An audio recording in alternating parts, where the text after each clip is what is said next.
orang tua. Hari ini saya berkunjung ke rumahnya Prof. Renal Ghazali.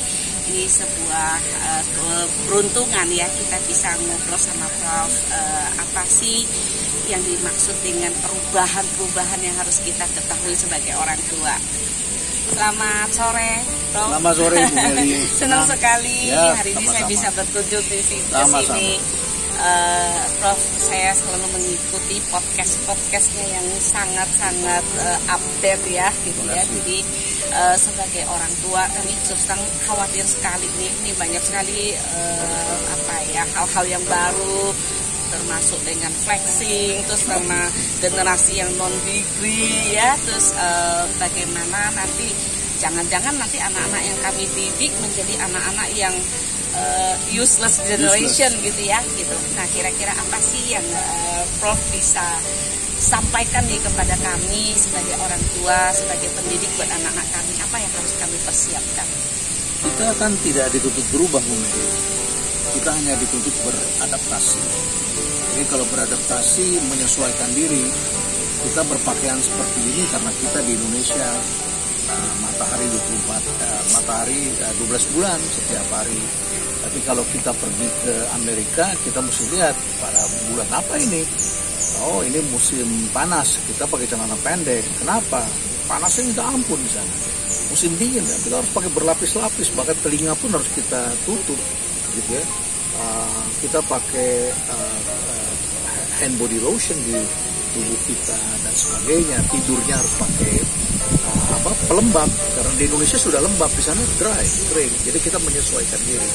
Nah, sekarang menyesuaikan dirinya bukan antar tempat, tapi menyesuaikan karena tempatnya menjadi satu dunia global. Tapi kita menyesuaikan antar waktu. Kita dibesarkan, kita orang tua ini adalah orang lama. Kita punya masa lalu. Masa lalu itu mempunyai aturan dan cara kerja seperti pada masa itu. Saya dulu misalnya kalau melanggar aturan orang tua, saya disetrap. Patuh saya disetrap. Berdiri lama saya disabuk. Ya patuh saya sakit minta ampun, saya oke lah. Sama guru dipukul pakai apa? Rotan atau penggaris yang panjang gitu ya. Dan takut kita sama guru ya. Kita tangannya nyodorin ya. Sodorin tangan. Terus kemudian kita kabur dari kelas. Setelah itu terima sanksi hukuman, tapi kita ketawa-tawa begitu ya. Itu pada masa itu. Pada masa itu orang belajar tidak ada gangguan, tidak ada distraksi begitu ya. Belajar, paling lihat teman-teman di luar sana pada lari ketawa, kita pengen lari. Yang kita bilang tuh setan tuh benar tuh ya. Di luar sana anak-anak pada lari gitu ya. Tapi sekarang setan dalam tanda kutipnya banyak, setannya banyak. Apa itu? Gadget. Ya. Kita sebentar-sebentar tergoda pengen melihat gadget kita. Kuliah online, saya dengar anak-anak banyak sambil kuliah memang wajahnya ada di depan gurunya, tapi murid-murid ini berkomunikasi main game online semuanya begitu. Ya. Tiongkok sudah membatasi jumlah permainan di media online. Di game hanya boleh 3 jam 1 minggu untuk anak-anak di bawah 18 tahun. Disediakan rumah sakit ketergantungan game online, sudah ada sekolahnya. Ya, rumah sakit. Nah, jadi zaman itu dulu seperti ini, sekarang zaman baru nih. Anak-anak kita sulit dibikin fokus. Orang tuanya lebih kaya dibandingkan dengan orang tua yang zaman dulu. Orang tuanya Bu Meli zaman dulu juga pasti tidak sekaya kita sekarang. Mayoritas begitu ya. Walaupun ada anak-anak yang dilahirkan sudah dalam kondisi tanda kutip sultan ya. Nah, jadi orang tua yang lebih sejahtera ini punya kecenderungan akan mendidik anak dengan lebih lunak. Karena dari kecil mau apa ada, orang tua nggak mau pusing, sibuk ya udah cepat diberikan. Sehingga tantangan anak-anak ini tidak sama dengan tantangan orang dulu. Ya. Menghukum anak zaman sekarang tidak sama dengan menghukum anak zaman dulu, tapi tantangan pekerjaan lebih berat lagi. Ditambah lagi sekarang banyak orang yang menganjurkan kerja itu tidak perlu yang susah-susah, cari aja yang sesuai dengan kamu suka. Padahal tidak ada yang berhasil kalau hanya kamu suka, harus kamu kerja keras. Nah, kerja keras itu latihan. Ya. Nah, jadi jawaban dari semua itu adalah harus gimana? Menurut saya bukan ilmu yang diajarkan di sekolah, karena ilmu yang diajarkan sekolah itu akan berkembang terus. Saya sampai hari ini masih belajar.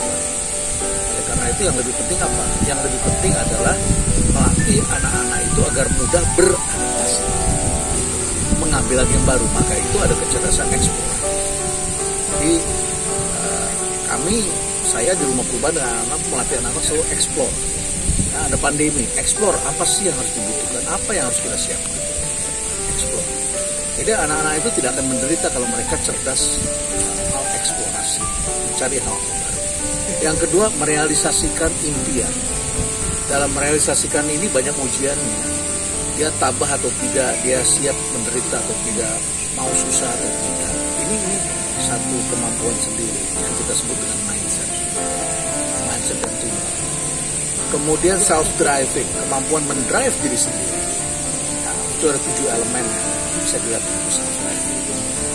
Menjadikan diri sendiri sebagai kendaraan, bukan universitasnya, bukan asal keluarga, bukan marga, bukan suku, bukan mayoritas minoritas, bukan jumlah uang, tapi diri adalah kendaraan.